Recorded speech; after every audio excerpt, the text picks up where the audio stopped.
মাত্র ৪৮ ঘন্টার ব্যবধানে প্রতিবেশী দুই দেশ আফগানিস্তান ও পাকিস্তান এক রক্তক্ষয় সংঘাতে জড়িয়ে পড়েছে। পাকিস্তানের বিমান হামলা দিয়ে যা শুরু, আফগান তালেবানের প্রতিশোধমূলক অভিযানে তা প্রায় বিধ্বংসী রূপ নিয়েছে। কিন্তু কিভাবে শুরু হলো এই সংঘাত? কেনই বা দুই প্রতিবেশী দেশ একে অপরের বিরুদ্ধে অস্ত্র তুলে নিল? আর এই মুহূর্তে পরিস্থিতি ঠিক কোথায় দাঁড়িয়ে? চলুন জেনে নেওয়া যাক শুরু থেকে শেষ পর্যন্ত সবকিছু। এই সংকটের সূত্রপাত হয় ৯ অক্টোবর বৃহস্পতিবার রাতে পাকিস্তান আকস্মিকভাবে আফগানিস্তানের অভ্যন্তরে বিমান হামলা চালায়। হামলার লক্ষ্যবস্তু হয় একাধিক প্রদেশ।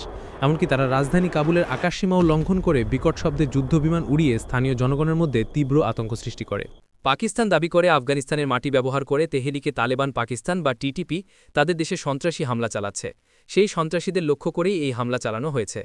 পাকিস্তানের এই হামলাকে নিজেদের সার্বভৌমত্বের ওপর আঘাত হিসেবে দেখে ইমারতে ইসলামী আফগানিস্তানের সরকার তারা এর দাঁতভাঙা জবাব দেওয়ার হুমকি দেয় এবং সেই হুমকি বাস্তবে রূপ নেয় ১১ অক্টোবর শনিবার রাতে। আফগানিস্তানের মুখপত্র জাবিউল্লাহ মুজাহিদ আজ এক সংবাদ সম্মেলনে নিশ্চিত করেন যে গতরাতে ডুরান্ড লাইন বরাবর পাকিস্তানের সামরিক কেন্দ্রগুলোর উপর একটি ব্যাপক অভিযান চালানো হয়।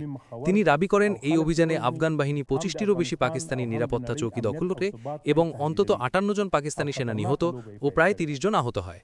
অপরদিকে তিনি ৯ জন মুজাহিদ নিহত এবং ১৬ থেকে ১৮ জন আহত হওয়ার কথা স্বীকার করেন। পাকিস্তানের সেনাবাহিনী অবশ্য তাদের ৩০ জন সেনা নিহত এবং ২৯ জন আহত হওয়ার কথা স্বীকার করেছে। তিনি আরও উল্লেখ করেন, কাতার এবং সৌদি আরবের অনুরোধে আফগানিস্তান তাদের অভিযান মধ্যরাতে থামিয়েছিল, কিন্তু পাকিস্তান এর পরও হামলা অব্যাহত রেখেছে। মুজাহিদ বলেন, যদি হামলা চলতে থাকে তবে আফগানিস্তান আত্মরক্ষার অধিকার রাখে। বর্তমানে দুই দেশের সীমান্তে চরম উত্তেজনা বিরাজ করছে। সীমান্ত পথগুলো বন্ধ, বাণিজ্য স্থবির এবং দুই দেশের সরকারই নিজ নিজ অবস্থানে অনড়।